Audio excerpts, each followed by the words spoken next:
Paper 14 SFM Note 8 Security Analysis and Portfolio Management. Question number 35. The standard deviations of the returns of two securities are 5% and 10%, with the expected returns of 8% and 12% respectively. A portfolio is invested with 40% in first security and 60% in second security. Calculate the expected return and standard deviation of portfolio, assuming that the correlation coefficients are between the returns of the securities are, in case number 1, in case number 2 0, and in case number 3 -1. So the details available in question are sigma 1, that is standard deviation of security 1 is 5%, sigma 2 is 10%. E of RP, that is expected return on portfolio. Here expected return on security, that can be indicated as E of RS. 1 is 8% and return on expected return on second stock is 12%. If we have 1 rupee, we are investing 40%, that is 40 paisa in stock A, 60 paisa in stock B. So this is what the details available in question. We need to calculate expected return first. Further, as we have weights and expected returns, we need to multiply weights with expected returns so that we can get total expected return of portfolio. This is the standard answer for in all the 3 questions.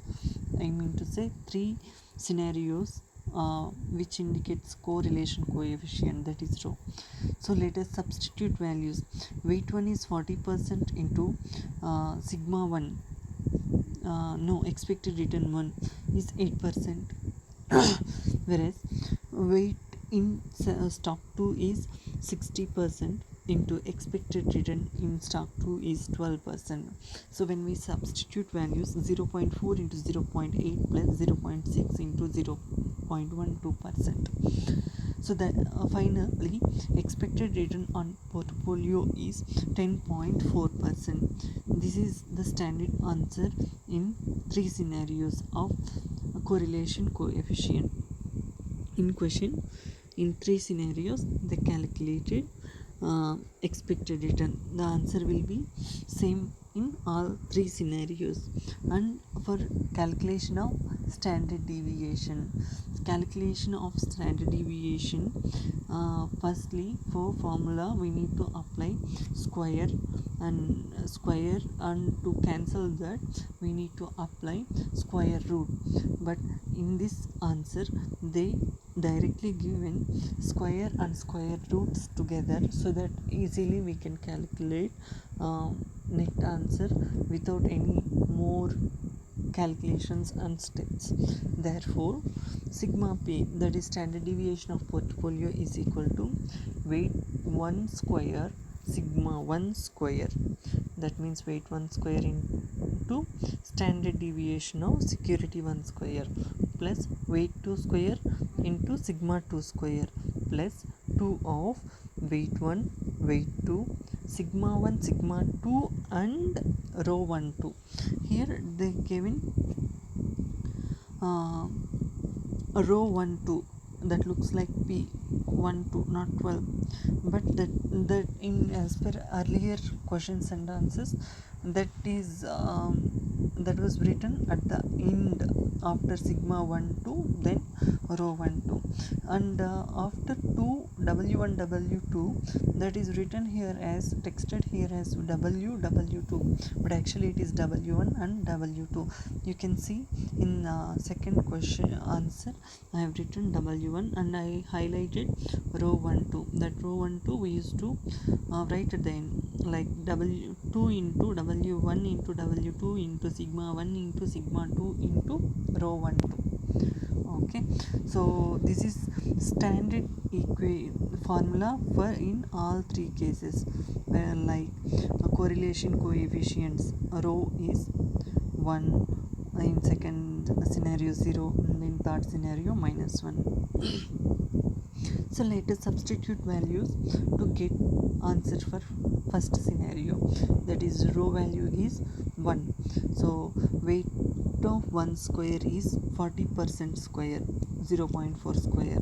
Sigma 1 square is 5 square. Weight of 2 is 60%, that is 0.6 square, into sigma 2 square, that is 10 square, into 2 into 04, 06, 05, 01 and 01, like 2 into 04 into 06 into 5 into 10 into 1. Row 1 2 we used to write at the end. In this question they gave in middle. So when we substitute values, it comes around, exact value is 64. When we apply square root to 64, it is 8. So answer will be 8%. And secondly, sigma value, a row value they gave as in second scenario is 0. So weight 1 square, weight sigma 1 square, weight 2 square into sigma 2 square, 2 of weight 1 into weight 2 into row sigma 1 into sigma 2 into row 1 2.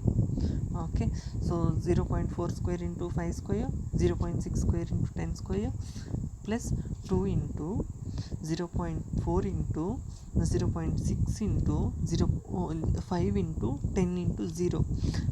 From here, from 2 into 4 into 6, these values at the end we multiplied with 0. Finally the answer for that particular calculation is 0. So for first two calculation only enough for us. So that is 0.4 square into 5 square plus 0.6 square into 10 square. For that answer comes as 40. 40 is, if we apply square root to 40, that is 6.32. that is answer when correlation coefficient is 0. Standard deviation is 6.3. And as we discussed earlier in the same question, expected in is 10.4. And the third scenario, the given row value as -1. Row means correlation coefficient, that is indicated with the symbol looks like P. So as we know, expected return on portfolio is 10.4, and equation for formula for getting standard deviation, sigma p is equal to square root of weight 1 square sigma 1 square in plus weight 2 square sigma 2 square plus 2 into weight 1 into weight 2 into sigma 1 into sigma 2 into row 1 2. Row 1 2 they gave here in middle. So difference between first scenario and this third scenario is therefore +1, here -1. Remaining calculation is same. So here from 2 into 0.4 into 0.6 into -1 into 5% into 10%, that comes totally it is -24. And for first part, 0.40 square into 5 square is 4. Next 0.6 square into 10 square is 36. Totally value it comes 40 minus 24, that is square root of 16. Square root of 16 is 4. Here standard deviation according to this scenario is 4, and expected return is 10.4 as we referred earlier.